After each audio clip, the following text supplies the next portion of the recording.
Ayan ang ito guys ay for Chilwana Electronics. So ito, pinap overall gawa ng nag-overhead dahil sa bypass hose. Yan, bale, binubuo ko na yan. Kapalitan ko na lang gasket yan.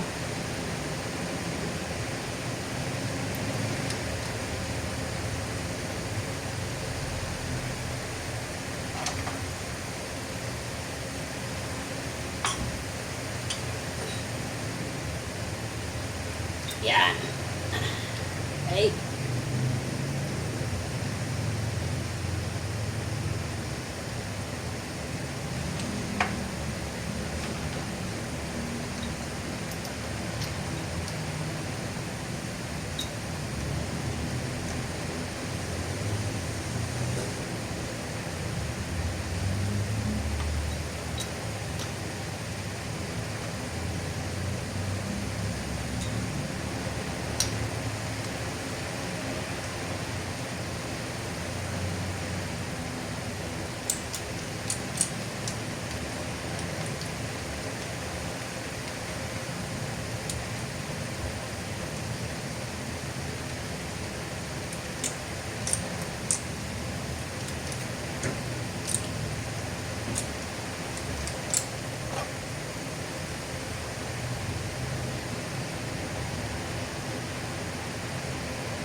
Then, timing mark dito.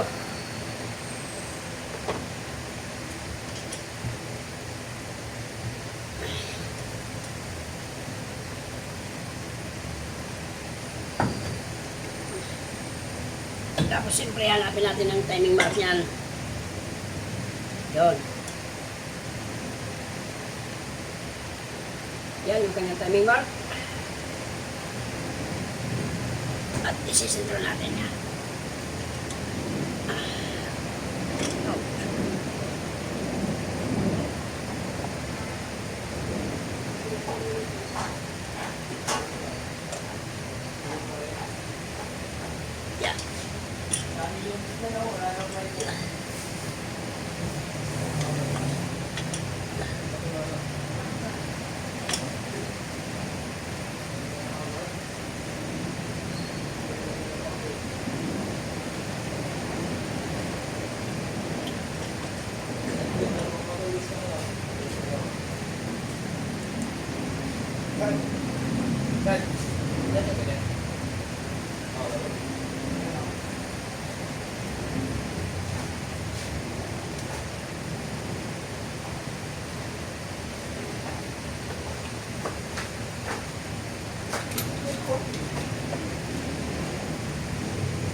Ayun kay Milfred? Yung isa.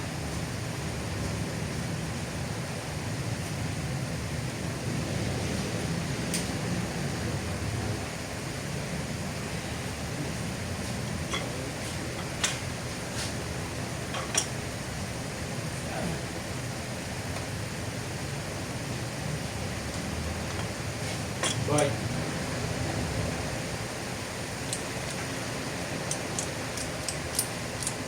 Kulang pa. Uy, kulang. Pag ibaba mo, lubog naman. Ha?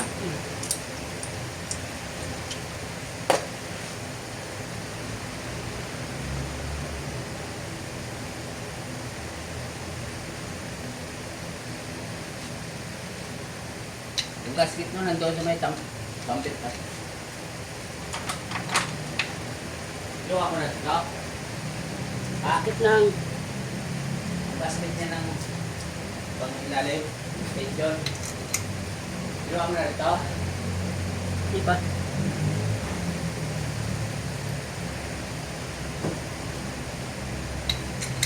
Ito.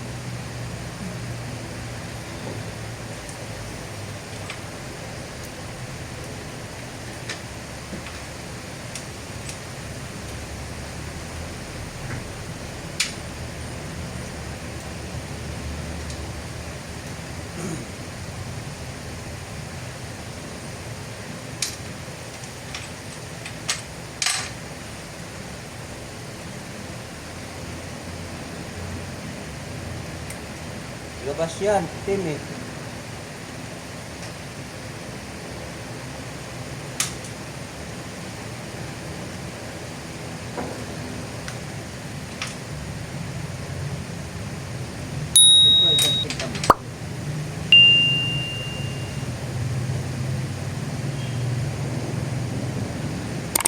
May kulang na.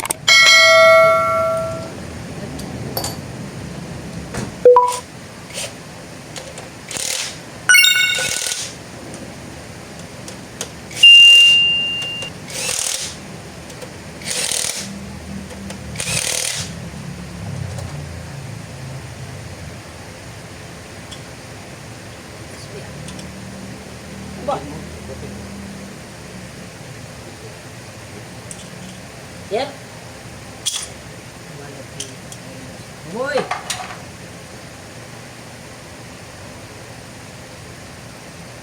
Pangin.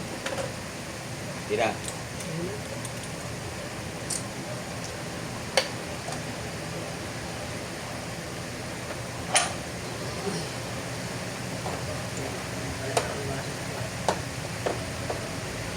Diretso sa bilya.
Yun.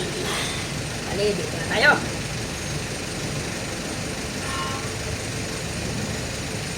Ito guys, yung timing, minsan yung iba guys, nagugulan. Saan daw ba ang timing ng Porichil 1? Dito madalas nagugulan guys sa timing dahil po dito sa, ano na to, spacer. Pag kayo po guys magta-timing, wag po ito yung pagbasihan nyo. Kundi dito mismo sa block. Yung iba kasi nagugulan sila sa timing, gawa po dito sa spacer na to. Wag po kayo dito magbase sa timing na ito. Yun, bali nakaganyan yan. Wag po kayo dito magbabase sa timing na to. Yung iba kasi dito nagbabase. Mali po yan.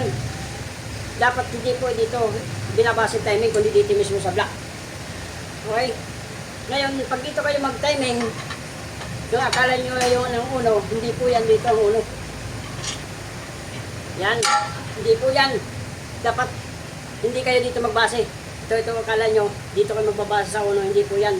Dapat mo doon sa spacer na yun ay sa block. Yan, nakaganyan lang dapat ang timing yan. Hindi po kasama to. Hindi po sa ibabaw rito. Okay? Ito guys, marami pong naguguluhan dito.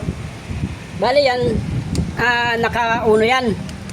Ito po ay Porichil 1 na electronics. Ayan po guys, naka-uno. Yung ating timing mark. Ngayon guys, marami pong naguguluhan tungkol po dito. Ayan po guys, yung uno. Ayan po yung ating timing mark. Dapat yan, ito pantay dito. Yan. Yung iba guys, naguguluhan sa timing kasi nang dahil po dito sa spacer na ito guys, itong aluminum na to. Yan. Ito sa mga baguhan na gusto matuto sa timing dito. Ito po guys ay spacer na aluminum. Wag po kayo dito magta-timing dito sa ano na to, yung gear na yan. Yung iba kasi naguguluhan kasi dahil andito ang timing. Maling-mali pa yung guys. Wala po dito ang timing, kundi andito po sa block. Yan. Dito po kayo mag-timing sa block, hindi po dito. Okay?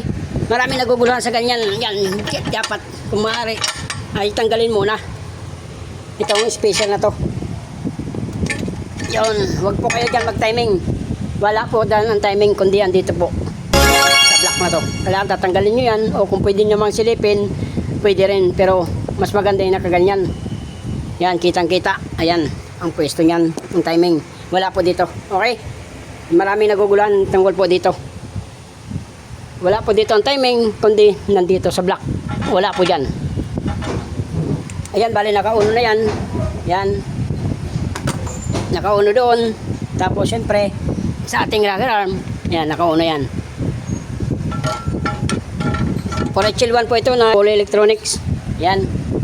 Ang ating ginagawa. Nagpalit tayo ng ano rito guys, ng cylinder head gasket. Ito ang dahilan ng overheat guys. Yan, naputol yung ating bypass hose. Ito ang naging dahilan, kaya nagpalit tayo dito ng cylinder gasket na yan. Yun, ito ang salarin. Tapos driver, hindi napansin. Hoy! Nabulangan nyo! Yun ang ating pinalitan dito dumaan guys. So, yun o. Kaya nag-overheat, bumulwak. Yun ang dahilan, kaya natin kaya tayo nagbaba nito. Ayan, nakauno yan. Tapos intake, tukod yan na trace. Okay? Yan guys, bali na nabuo na natin yan. Ikabit na natin yung ating mga wire. Ayan, sa electronic. Yan. Bali, video ko na lang ulit yan guys pag papandarin na natin. Yan, nakakabit ko na yan. Yan, bali, tune upin ko pa yan. May video na rin ako sa mga tune up yan. Yan, bali, higpitan ko na lang itong mga to. Tapos saka natin papandarin yan guys. Okay? Hanggang dito lang muna yung aking video. The next day. Yan guys, bali na ikabit na natin yan lahat. Naka-assemble na. So yan, chinik natin. May langis na yan. May tubig na rin. Then buo na, pandarin natin guys. For HL1 na Poly Electronic. Yun, ikabit na natin yung mga wires. Yung lahat complete. So pandarin na natin. I-bleed ko na rin yan. Okay. Start. Yun. Guys, ang ginawa natin. Dali na naman. Gasket ang pinalitan natin dyan. Tapos tinuro ko na rin yung timing kung saan yung tamang timing ng for HL1. Sinabi ko po kung alin dyan. So hanggang dito lang aking video. Please like, share, subscribe.